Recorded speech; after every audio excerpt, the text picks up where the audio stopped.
8 years ago, I was a custodian at Simeon Academy.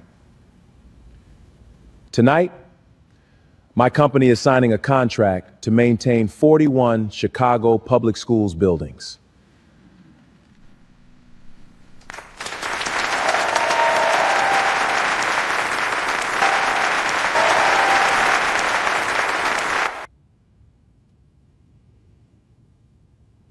Say something.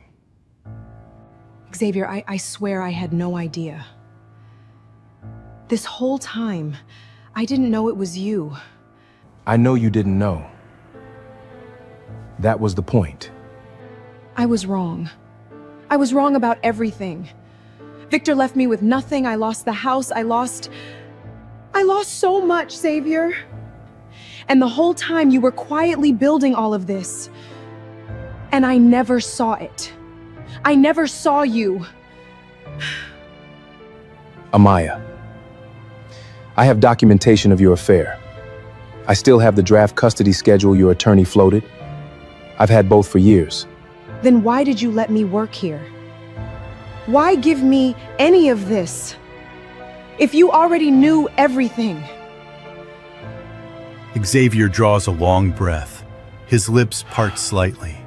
But that answer, the one that's about to bring Amaya to her knees, the one no one in that room, not even she herself, could have seen coming, is only revealed in full in the next part. My name is Xavier Ellison.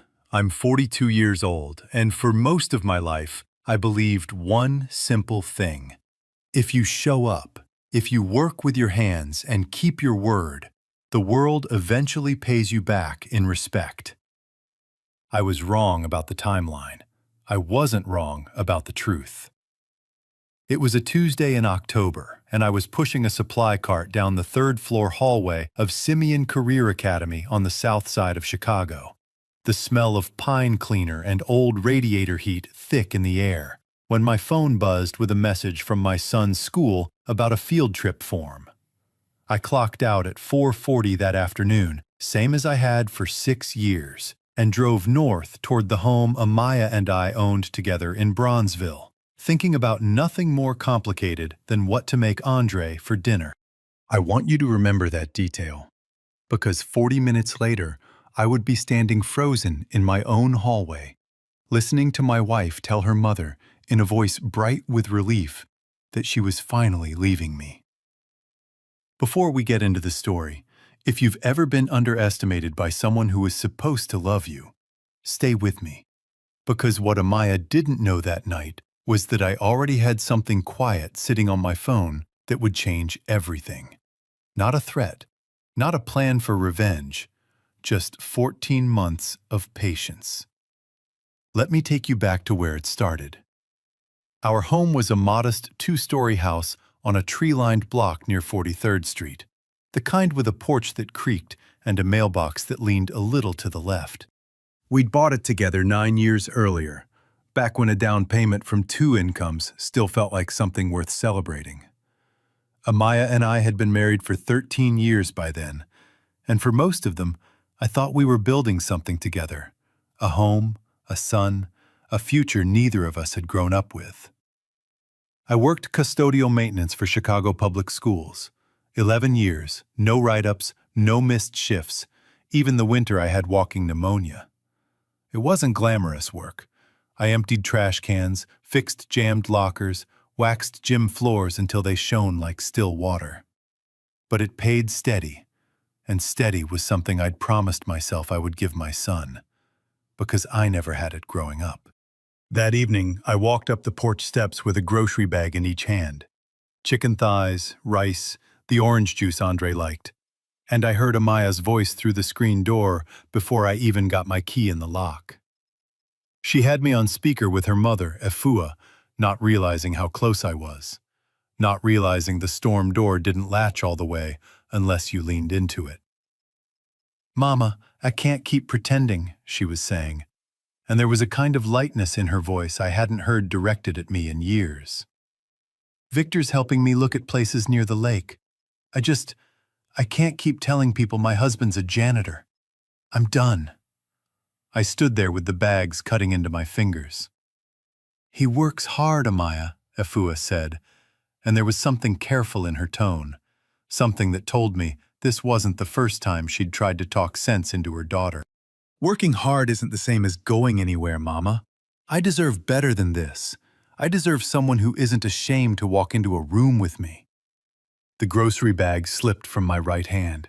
A jar of pasta sauce hit the porch boards with a soft, dull thud and didn't break. I didn't move to pick it up. I didn't slam through the door. I didn't do any of the things a man is supposed to do in that moment, according to every movie I'd ever watched. I just stood there, and something in my chest went very still and very quiet, the way a lake goes still right before the first hard freeze. Here's the part Amaya never understood about me. I don't yell when I'm hurt. I go quiet, and I go to work. Because the truth is, that phone call didn't break something new in me that night. It confirmed something I had already suspected for over a year. I walked back down the porch steps, left the second grocery bag right there on the boards, and got into my car. I sat in the driver's seat under the orange glow of a street lamp, and I opened the voicemail app on my phone, a saved message I hadn't listened to in months, one I'd never had the heart to delete. I pressed play. 14 months earlier, my phone had rung late one night, a call from Amaya's number. When I picked up, no one spoke, but I could hear her in the background, laughing with Victor, her voice bright, the way it used to be bright with me. God, Victor, I swear, the second I get out of this, the second I'm free of the janitor, I am never looking back. The call had dropped a few seconds later, but by then, it had already saved itself as a voicemail, sitting quietly in my phone the way a splinter sits quietly under skin. I hadn't confronted her then. I hadn't confronted her for 14 months. Some men would call that weakness. I called it strategy. Because a man with a son to protect doesn't burn his own house down out of anger. He builds a new one, quietly, brick by brick, until the day he doesn't need the old one anymore. I remembered another night, almost 2 years back, when I'd worked a double shift stripping and waxing floors so I could pay the $2,400 tuition for the personal branding executive intensive Amaya swore would change her life. I came home at 3 a.m. with my hands raw and cracked from the chemicals. And the next morning, she wrinkled her nose at me in front of her book club friends and said, "He does floors, don't mind the smell." I hadn't said a word then either.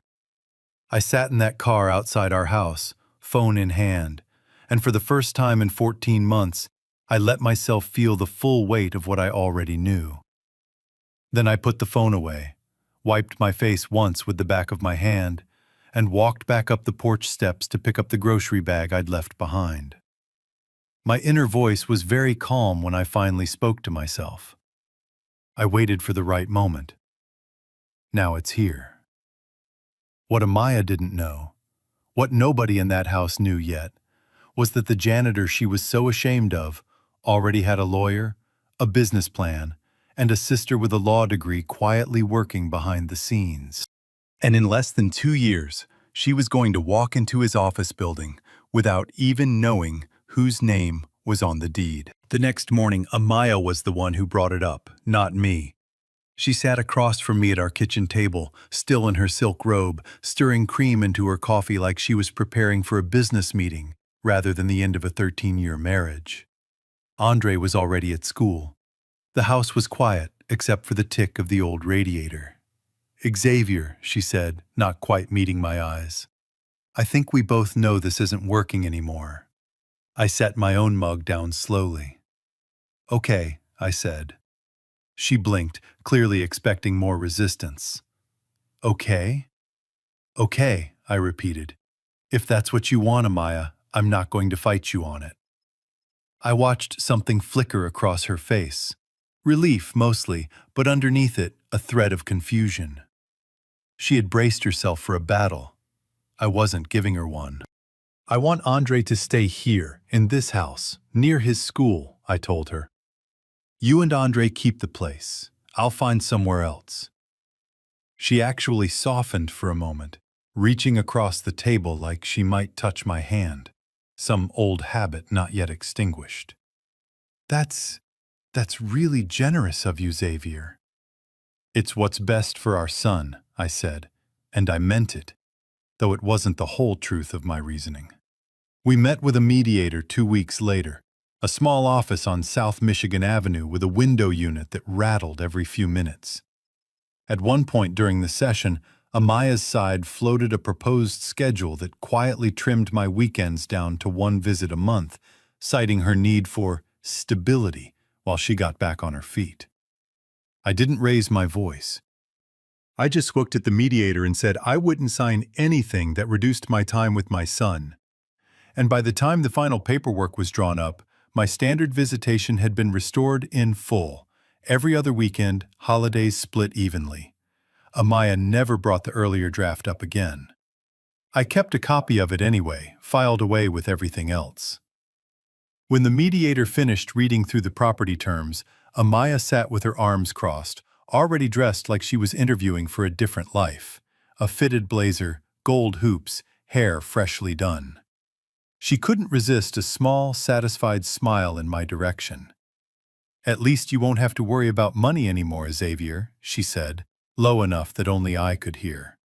"Since you don't really have any." I let that sit for a second. Then I signed the papers with a steady hand. What Amaya didn't know, what she had no reason to know, was that 18 months earlier we had both signed for a home equity line of credit, ostensibly to pay for the renovations she'd been asking about for years. A redone kitchen, a home office, new flooring throughout.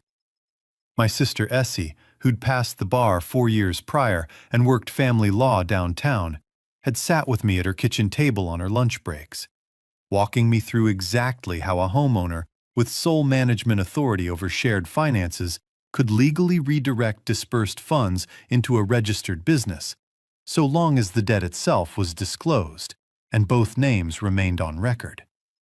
It wasn't hidden. It wasn't fraud. Amaya had signed the paperwork herself. She simply never asked what happened to the money afterward, and I never volunteered it. That home equity line hadn't gone toward granite countertops. It had gone into a small facilities management operation I'd registered under the name Legacy Facilities Management, LLC. The house Amaya thought she was generously letting me walk away from wasn't the simple asset she imagined. It came with a payment obligation she didn't fully understand yet, a payment I had already restructured my own finances around, and one she was about to inherit without me saying a single word. I smiled at her. Small, easy, unreadable. "I appreciate you saying that," I told her. She had no idea what she'd just handed me, or what she'd handed the woman who used to be my wife and was about to become, for the first time in her life, entirely responsible for her own choices. Amaya had spent the last few years of our marriage doing informal social media consulting, brand coaching she called it, helping small boutique owners polish their online presence for a modest fee here and there. It was never steady income, more a hobby dressed up as a career, and once Victor entered the picture with his money and his connections, she let it drop entirely. 3 weeks after the divorce was finalized, Victor started showing up regularly. A leased Mercedes in the driveway some weekends, weekend trips to the lake, jewelry that showed up in her Instagram stories with captions like, "Finally living the life I always deserved, and some people just don't know how to level up, and that's okay." Friends forwarded me screenshots, half expecting me to be devastated. I looked at those photographs the way you'd look at weather reports for a city you no longer lived in. Interesting, but no longer relevant to my day. Instead, I worked. I picked up every overtime shift Chicago Public Schools would give me, banked every dollar, and spent my evenings in a borrowed office space in the West Loop that Essie let me use after hours from her firm's overflow suite. I used 11 years of hands-on knowledge, every broken boiler, every leaking roof, every supply contract CPS schools actually needed, to write proposals for small maintenance contracts. My first contract was tiny, after-hours cleaning for 2 elementary schools in Englewood, worth barely enough to cover a part-time crew of 3. But it was a start, and I understood something most people overlook. Contracts build reputations, and reputations build bigger contracts. One evening, my phone rang. It was Afua, Amaya's mother, her voice careful and low, like she didn't want to be overheard. "Xavier," she said, "I'm not calling to take sides. I raised my daughter better than this, and I told her so to her face. She needs to wake up before she loses something she can't get back." "I appreciate you saying that, Afua," I said. "I mean it." "You're a good man," she said. "Better than she realizes right now. I just hope she figures that out before it's too late for her. Not for you." I didn't say much in response. I never was one to speak more than I needed to. But hanging up that phone, I felt something settle in my chest. Not vindication exactly, but confirmation that I wasn't imagining the truth of my own worth, even if the person who should have seen it clearest hadn't yet. Legacy Facilities Management grew slower than I wanted, but faster than I expected. Within a year, I had 11 employees, 3 vans with the company logo Essie had designed for me, and a contract with 4 CPS schools on the south and west sides. I hired 2 men from Simeon Career Academy's own maintenance crew, men who remembered me, men who trusted me because they'd worked beside me for years and knew I didn't cut corners. Essie came by the office most Fridays with coffee and a legal pad, going over contracts with me late into the evening. She never let me forget what this was really for. "You're not building this to prove something to Amaya," she told me once, sliding a stack of paperwork across the desk. "You're building it so Andre never has to feel small the way you did." "I know," I said. And I did know. Every late night, every contract I fought to win, every dollar I reinvested instead of spent, it was for my son, first and always.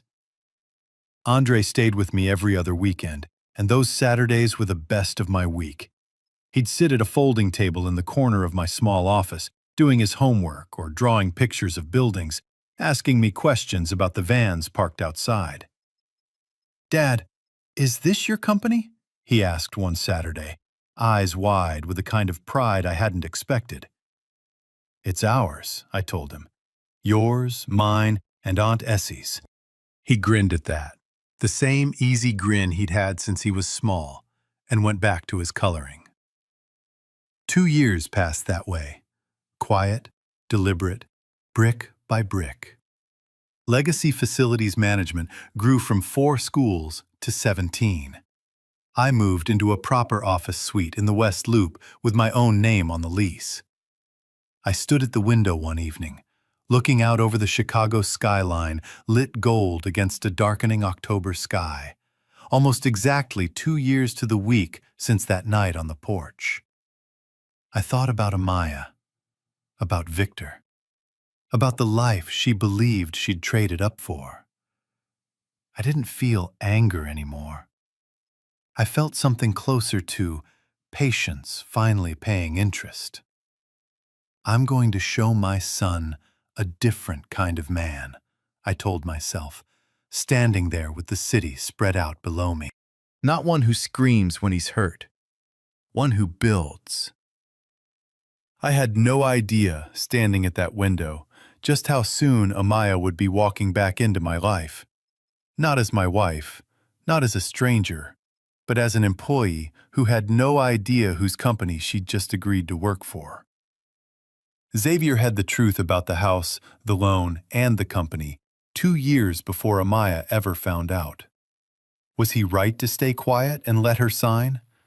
Or should he have told her the truth at that kitchen table before it was too late? Comment 1 if he was right to stay silent.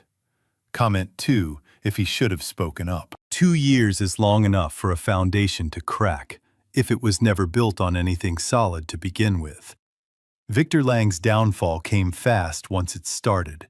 A former business partner sued him over a failed investment scheme involving a chain of nightclubs on the north side, and the lawsuit exposed debts Victor had hidden from Amaya for the better part of a year. nearly $180,000 owed across 3 different creditors. Within weeks, his assets were frozen pending litigation. He packed 2 suitcases, left a note on the kitchen counter, and disappeared to Atlanta, leaving Amaya to face the fallout alone. Without his money to help cover the gap, the home equity payment she'd been managing on her own for 2 years, the one she'd never fully understood, the one she'd always assumed was some small leftover renovation debt, became something she simply couldn't carry. She missed one payment, then another. By the time she called the lender, the house was already 3 months from foreclosure. She sold it in a hurry, for barely enough to clear the debt, and moved back in with Afua within the month. Back into the small house on the south side she'd worked so hard to leave behind. I heard about it the way most people in our old circle heard about it, secondhand, through a cousin, through a church friend, through the particular quiet efficiency of a neighborhood that always knows everyone's business eventually. I didn't celebrate it. I didn't gloat. I simply kept doing what I'd been doing, running my company, raising my son, showing up. What I didn't expect was for Amaya to walk directly into the middle of it. Legacy Facilities Management had grown enough by then that Essie handled most of the hiring for our administrative and client relations staff, since I focused on operations and contracts. One Tuesday afternoon, Essie called me into her office with a strange look on her face, somewhere between disbelief and dark amusement. "You need to see this resume," she said, sliding a folder across her desk. I opened it and felt the air leave the room for a second. Amaya Ellison. Same resume format she'd used for years, still listing her old married name, applying for an administrative coordinator position at a company called Legacy Facilities Management, LLC. A name, I realized, with something between irony and disbelief, that meant nothing to her. She had no idea it was mine. The company had grown well past the point where my name was attached to every piece of paperwork. Essie and our operations director handled most external communication, and the West Loop office listed only the LLC name on its glass door. "She doesn't know," Essie said quietly. I checked twice. I sat with that for a long moment. Part of me wanted to shred the application and never think of it again, but another part of me, the part that had spent 2 years watching my son bounce between 2 households, praying his mother would find her footing again for his sake, thought of something else entirely. "Hire her," I said finally. Essie raised an eyebrow. "You sure?" "She needs the work. Andre needs his mother to be stable. And Amaya," I said, choosing my words carefully, "needs to learn some things the hard way, in a place where I control the lesson." Essie studied me for a long moment, then nodded slowly. "Your call, little brother." Amaya was hired 2 weeks later as an administrative coordinator in client relations, working out of the West Loop office, my office, on a floor she had never once visited, under an org chart that listed her direct supervisor as someone else entirely. My name appeared nowhere on her onboarding paperwork. I made sure of it. For the first few months, I kept my distance entirely, working mostly out of a satellite office near our Englewood site so our paths wouldn't cross. Essie reported back occasionally, always with a raised eyebrow and a knowing tone. "She's actually good at the job," Essie admitted one Friday evening, dropping a folder on my desk. "Organized, sharp with clients. She's proud of herself." I felt something complicated hearing that. Not resentment, but a kind of weary recognition. Amaya had never lacked capability. She had simply spent years believing that dignity only existed in certain rooms, wearing certain labels. Word got back to me that Amaya had taken to telling coworkers with unmistakable pride about her fresh start, how she'd finally rebuilt herself professionally after a difficult divorce, how she was proving she could stand entirely on her own 2 feet. In break-room conversations, she'd apparently say things like, "I finally got out of a situation that was holding me back," never once naming me, never once imagining I was 3 floors above her, reviewing budget reports with her paycheck listed among 200 others. It might have stayed that way indefinitely, if not for one meeting in late September. Legacy Facilities Management was competing for one of its biggest contracts yet, a comprehensive multi-year maintenance agreement with Chicago Public Schools, covering nearly 40 buildings across the south and west sides. Amaya, eager to prove herself to leadership she didn't realize included me, sat in on a strategy meeting with our operations team, offering polished, confident input on client messaging and public perception. At one point, discussing how to frame the company's founding story for a CPS press packet, Amaya said something that made the room go quiet.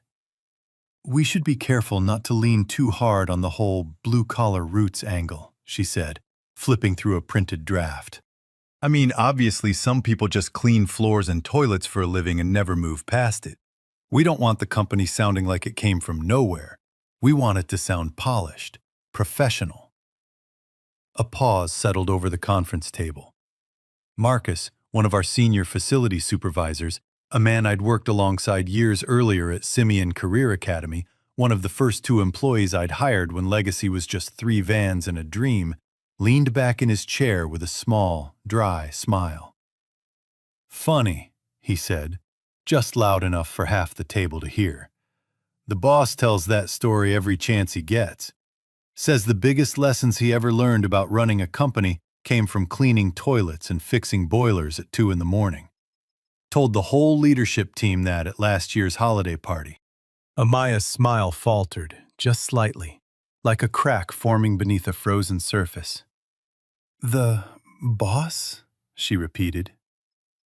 "Mr. Ellison," Marcus said simply, and went back to his notes as if he hadn't just dropped a stone into still water. Amaya's face went pale. She recovered quickly, laughing it off, saying something about how every founder's story has a humble beginnings angle these days. But something in her posture had shifted. I heard about it from Essie that evening, word for word, and I felt the first quiet turn of a gear I'd set in motion 2 years earlier. The second crack came from an unexpected place: our son. Andre had started visiting me at the West Loop office some Saturdays when Amaya had to work, sitting in the waiting area with his tablet or homework while I finished up. One weekend, Amaya picked him up directly from my office instead of Ifua's house, since her shift had run long. Andre, cheerful and completely unaware of the storm he was about to stir, chattered the whole elevator ride down. "Dad's office is so big, Mom," he said, swinging Amaya's hand as they walked to the car. "He's got a whole corner one with windows on both sides. Bigger than yours, I bet." Amaya laughed it off in the moment, telling him that was nice, sweetheart, distracted by traffic and the parking garage exit. But that night, alone in her mother's kitchen, she sat with a cup of tea going cold in front of her, turning the pieces over. Marcus's comment, Andre's offhand remark about a corner office with windows, the fact that she'd never actually seen her own company's founder in person, not once in 4 months of employment. The following Monday, while pulling an old contract file for reference on an unrelated task, she came across the original filing for the very first 2 elementary school contracts Legacy had ever won. The same ones I'd fought for back when the company was nothing but 3 folding chairs and a dream. Buried in the signature line, 3 folders deep, Xavier D. Ellison, founder and chief executive officer. She stared at it a long time before her hands began to tremble. She found herself standing alone in the 3rd-floor women's restroom minutes later, staring into the mirror above the sink, her reflection pale under the fluorescent light. Standing there, Amaya wasn't just afraid of being caught working for her ex-husband. She was afraid of what it meant about her own judgment, that the man she'd measured against a title and a paycheck had been building something enormous the entire time she looked away. Underneath the panic was an old wound, the one that had nothing to do with Xavier at all. A lifelong fear of being ordinary, of ending up exactly where she started. That fear was what sent her toward Victor in the first place, and it was the same fear now staring back at her in the mirror, dressed as shame. "No," she whispered to herself, gripping the edge of the porcelain sink until her knuckles went white. "No, it can't be." The mug of coffee she'd been holding slipped from her fingers and shattered against the tile floor. 3 days after Amaya found that signature line, Essie met me in my office with something in her hand I wasn't expecting. A small flash drive. "I made something," she said, setting it carefully on my desk like it might bruise. Andre helped me pick the pictures. I looked at her, waiting. "There's footage from the early days," she explained. "You fixing that boiler at Marshall Elementary at 11 at night.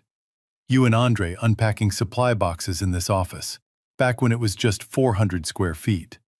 And there's a note Andre wrote for us last month when we were putting it together. He drew a picture of you and wrote something underneath it." She turned her laptop toward me. On the screen was a child's careful handwriting beneath a crayon drawing of a man in a hard hat standing next to a much smaller figure. "My dad is my hero." I sat with that for a long moment, throat tight in a way I wasn't proud of showing, even to my own sister. "He wanted it in there," Essie said gently. "He wanted people to see it." I looked at the flash drive for a long moment, then nodded once. "Use it," I said, "for the CPS event."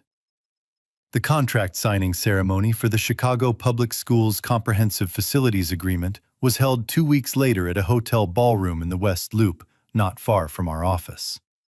It was, by far, the largest event Legacy Facilities Management had ever hosted. Nearly 200 people, including CPS district leadership, school principals from across the South and West sides, board members, vendors, and every employee of our company, Amaya included. I wore a dark navy suit that evening, tailored, understated. Essie had told me once that the way I carried myself in a room had changed over the past 2 years. Steadier, quieter, but somehow taking up more space than I used to. I didn't feel like a different man. I felt, finally, like the man I'd always believed I could be, given the chance. I watched Amaya from across the room before the ceremony began. She stood near the back with a small cluster of coworkers, a champagne flute in her hand, laughing at something someone said, still unaware, or perhaps only now beginning to suspect, exactly what she was about to witness. When the district superintendent finished her opening remarks, I was introduced to the room as the founder and CEO of Legacy Facilities Management. I walked to the small stage at the front of the ballroom, and I kept my remarks simple, the way I keep most things. 8 years ago, I said, I was a custodian at Simeon Career Academy on the South Side. I emptied trash cans, I waxed gym floors, I fixed broken lockers at 2 in the morning so kids wouldn't have a jammed locker slowing them down before their first class. I paused, letting my eyes move slowly across the room. Tonight, my company is signing a 5-year agreement to maintain 41 Chicago Public Schools buildings, including the very school where I started. There was a ripple of applause.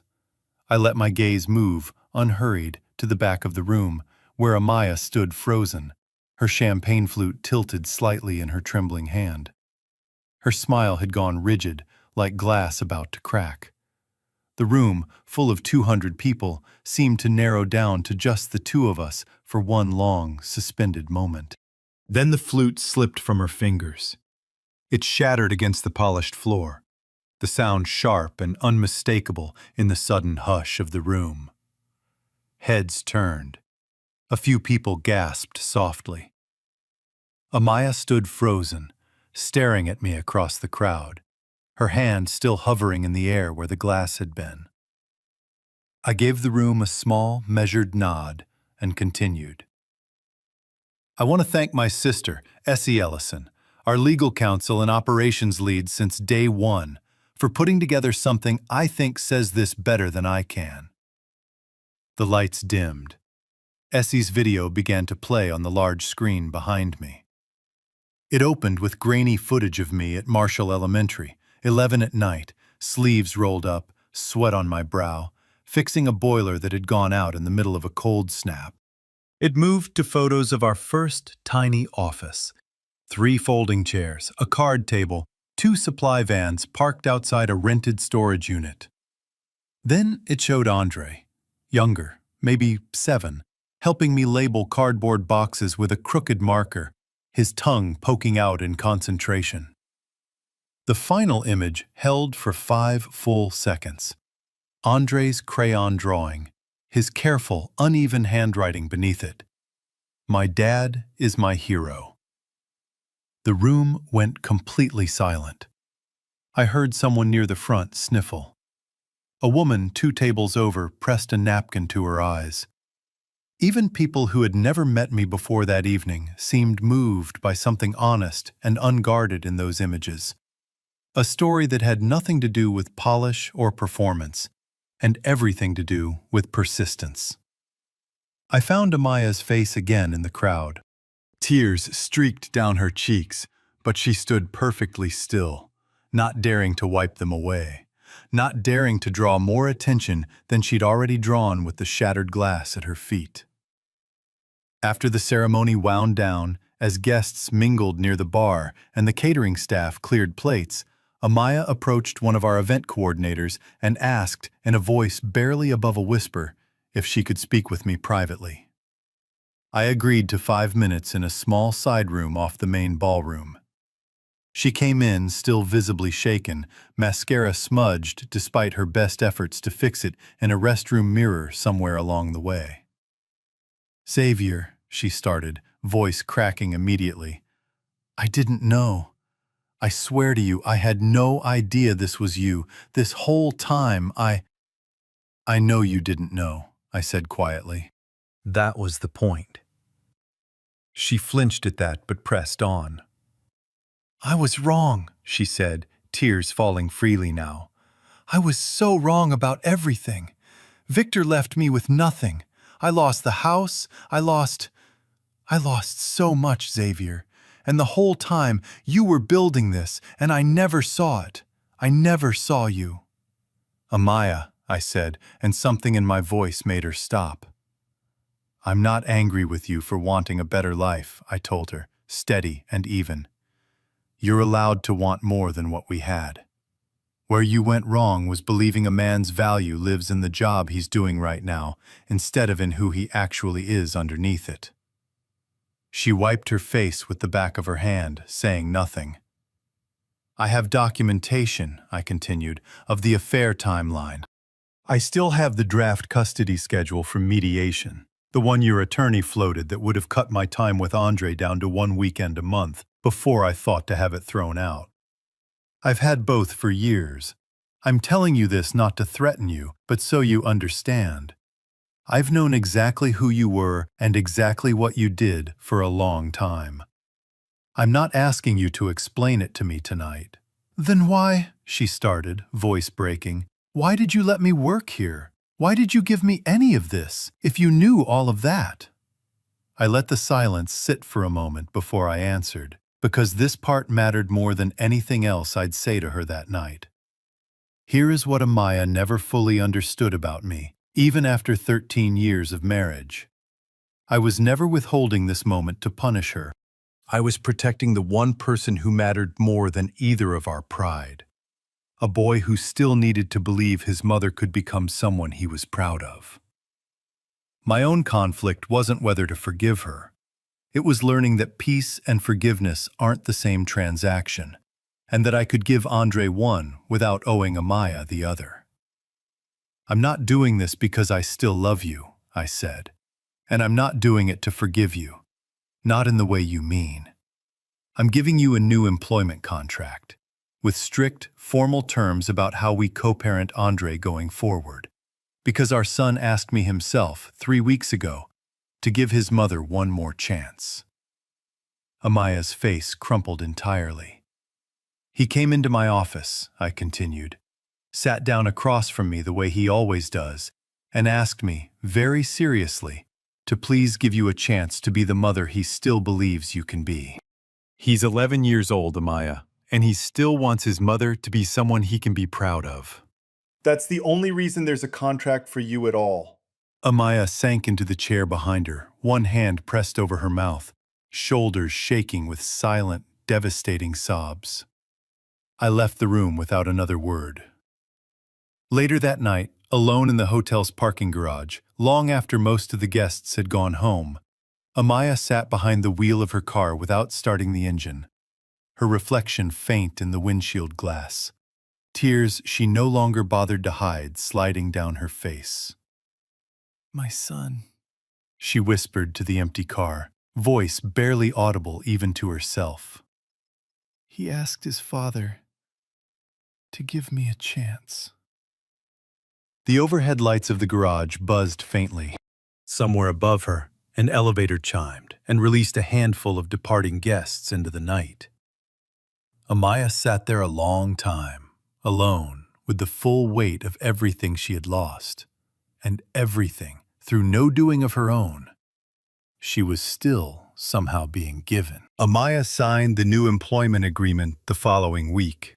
It was Essie who drafted the terms, careful and precise, the way only a family law attorney watching her brother's back could be. The contract addressed Amaya's role at Legacy Facilities Management in plain professional language. No favoritism, no special treatment because of our history. Clear performance expectations like any other employee. A separate document, handled through mediation, laid out revised custody terms. Consistent weekly co-parenting time with Andre, shared responsibility for school events and medical appointments, and clear boundaries neither of us was permitted to cross. I kept my distance from her emotionally, the way I'd promised myself I would the night I signed our divorce papers 2 years earlier. But I didn't make her small. I didn't parade my success in front of her or remind her even once of that night on the porch in Bronzeville. Amaya was Andre's mother, and whatever had broken between us as husband and wife, I wasn't willing to let it poison the only thing we still shared. We began meeting every other Wednesday evening, just the two of us, at a coffee shop near Andre's school, to go over his schedule, his grades, the small logistics of raising a child between two households. The conversations were brief, professional, sometimes even a little stiff. But they were honest, and over time, something almost like mutual respect began to settle into the space where our marriage used to be. "You've changed," Amaya said to me one of those Wednesdays, stirring her coffee slowly, not quite meeting my eyes. "Not just the company, you, the way you carry yourself." "I didn't change who I was," I told her. "I just stopped hiding it to make other people comfortable." She didn't have a response to that, and I didn't push for one. Legacy Facilities Management continued to grow in the months that followed. We expanded our footprint to 52 Chicago Public Schools buildings by the following spring, and I hired 2 more supervisors from among the original custodial staff I'd worked alongside years earlier at Simeon Career Academy. Men who had watched me push a supply cart down hallways for over a decade before they ever heard the words Chief Executive Officer attached to my name. One afternoon, Amaya overheard something in the break room that Essie later told me she couldn't stop thinking about for days. 2 CPS facilities directors, in the office for a quarterly review meeting, were chatting near the coffee station about why the district had ultimately chosen Legacy over 2 larger, more established competitors for the comprehensive contract. "Honestly," one of them said, "half of it came down to trust. Ellison worked in our buildings for over a decade. Man never missed a shift, never cut a corner, stayed late fixing things nobody asked him to fix. When it came time to sign a 5-year agreement, the boards felt like they already knew exactly who they were dealing with." Amaya, refilling her coffee a few feet away, stood very still, listening. It was, Essie told me later, the moment the last piece of her old thinking finally gave way. The realization that every quality she'd once been embarrassed by in me, the discipline, the humility, the willingness to do work others considered beneath them, was the exact foundation everything she now depended on for her own paycheck had been built on. She never said as much to me directly, But something in how she carried herself at work shifted after that. Quieter, more grounded, less performative than the woman who'd once posted photos of borrowed luxury with captions about leveling up. Andre noticed the change too, in his own 11-year-old way. He started mentioning, almost offhand, that his mom seemed less stressed lately, that she'd started cooking dinner more at his grandmother's, that she'd come to his basketball game the week before and actually stayed for the whole thing instead of leaving early. I didn't correct him or comment much when he brought it up. I just listened, glad that whatever peace he was building for himself was real, even if it had come from circumstances more complicated than an 11-year-old needed to understand. One evening in late November, I stayed at the office long after everyone else had gone home, standing at the window of my corner office, looking out over a Chicago skyline lit gold and silver against an early winter sky. It was almost exactly 2 years to the week since I'd stood at a much smaller window in a much smaller office, whispering to myself about the man I wanted my son to see. I opened my desk drawer and found the flash drive Essie had given me before the CPS ceremony, the one with Andre's crayon drawing and his careful, uneven handwriting. I turned it over once in my hand, feeling something settle deep and quiet in my chest. Not triumph exactly, and not quite peace either, but something close to both. "My son," I said softly, to no one but the empty office and the city lights below, "has grown up more than I realized." I thought about all of it then, the porch in Bronzeville, the voicemail I never deleted, a home equity line quietly redirected into a company nobody believed in yet, the years of overtime shifts and waxed gym floors, the champagne flute shattering against a ballroom floor. None of it had been about revenge, not really, no matter how satisfying certain moments had felt in the instant they happened.